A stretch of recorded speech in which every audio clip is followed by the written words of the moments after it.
नमस्कार दोस्तों, स्वागत है आपका अपने चैनल हिंदू पर टीवी पर। दोस्तों, हर साल सावन मास के कृष्ण पक्ष और शुक्ल पक्ष की पंचमी के दिन नाग पंचमी का त्योहार मनाया जाता है। इस दिन नागों की पूजा की जाती है। मान्यता है कि नाग पंचमी के दिन नाग देवता की पूजा से सभी मनोकामनाएं पूरी होती है। आइए जानते हैं नाग पंचमी की सबसे पुरानी कथा के बारे में। वीडियो को शुरू करने से पहले वीडियो को लाइक करें और चैनल को सब्सक्राइब करें। प्राचीन काल में एक सेठ जी के 7 पुत्र थे। सातों के विवाह हो चुके थे। सबसे छोटे पुत्र की पत्नी श्रेष्ठ चरित्र की विदुषी और सुशील थी, परंतु उसका भाई नहीं था। एक दिन बड़ी बहू ने घर लिपने को पीली मिट्टी लाने के लिए सभी बहुओं को साथ चलने को कहा, तो सभी धलिया और खुरपी लेकर मिट्टी खोदने लगे। तभी वहां एक सर्प निकला, जिसे बड़ी बहू खुरपी से मारने लगी। यह देखकर छोटी बहू ने उसे रोकते हुए कहा, मत मारो इसे, यह बेचारा निरपराध है। यह सुनकर बड़ी बहू ने उसे नहीं मारा। तब सर्प एक और जा बैठा। तब छोटी बहू ने उससे कहा, हम अभी लौट कर आती है, तुम यहाँ से मत जाना।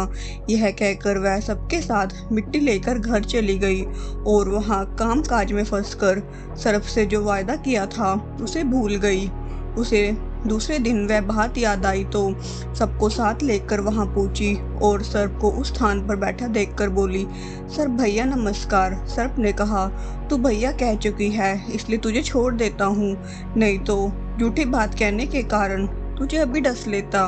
वह बोली, भैया मुझसे भूल हो गई, उसकी क्षमा मांगती हूँ। तब सर्प बोला, अच्छा तू आज से मेरी बहन हुई और मैं तेरा भाई हुआ, तुझे जो मांगना है मांग ले। वह बोली, भैया मेरा कोई नहीं है, अच्छा हुआ जो तू मेरा भाई बन गया।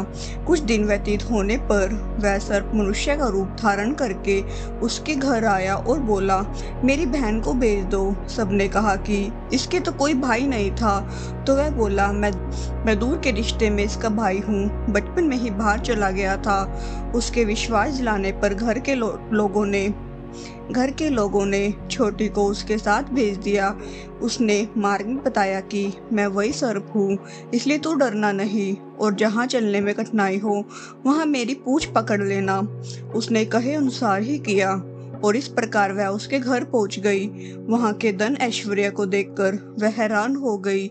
एक दिन सर्प की माता ने उससे कहा, मैं काम से बाहर जा रही हूँ, तू अपने भाई को ठंडा दूध पिला देना। उसे यह बात ध्यान न रही और उसे गर्म दूध पिला दिया, जिसमें उसका मुंह बेतरह जल गया। यह देखकर सर्प की माता बहुत क्रोधित हुई, परंतु सर्प के समझाने पर शांत हो गई। तब सर्प ने कहा कि बहन को अब उसके घर भेज देना चाहिए।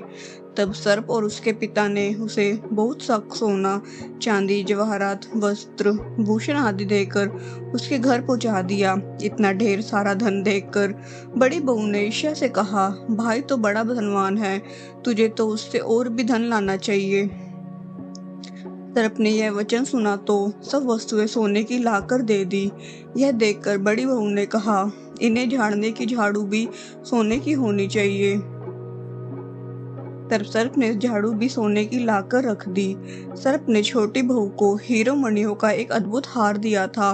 उसकी प्रशंसा उस देश की रानी ने भी सुनी और वह राजा से बोली, सेठ की छोटी बहू का हार यहाँ आना चाहिए।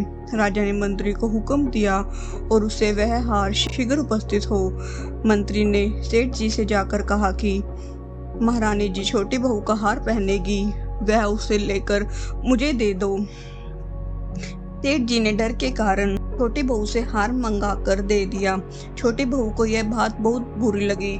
उसने अपने सर्प भाई को याद किया और आने पर प्रार्थना की, भैया रानी ने हार छीन लिया है, तुम कुछ ऐसा करो जब वह हार उसके गले में रहे तब तक के लिए वह सर्प बन जाए, और जब वह मुझे लौटा दे तब हीरो और मणियों का हो जाए। सर्प ने ठीक वैसा ही किया।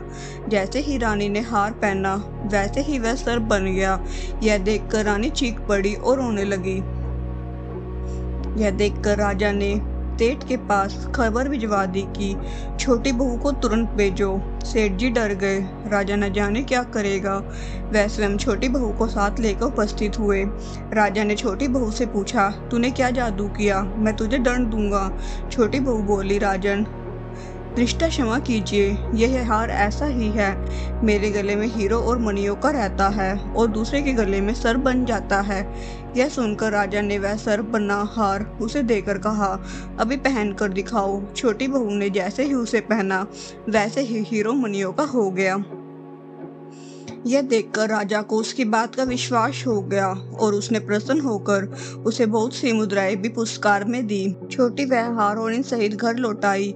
उसके धन को वो देखकर बड़ी बहू ने ईर्ष्या के कारण उसे पति को दिखाया कि छोटी बहू के पास कहीं से धन आया है। यह सुनकर उसके पति ने अपनी पत्नी को बुलाकर कहा, ठीक ठीक बता, यह धन तुझे कौन देता है। तब वह सर्प को याद करने लगी। तभी उसी समय सर्प ने प्रकट होकर बोला, यदि मेरी धर्म बहन के आचरण पर संदेह प्रकट करेगा तो मैं उसे खा लूंगा। यह सुनकर छोटी बहू का पति बहुत प्रसन्न हुआ और उसने सर्प देवता का बड़ा सत्कार किया।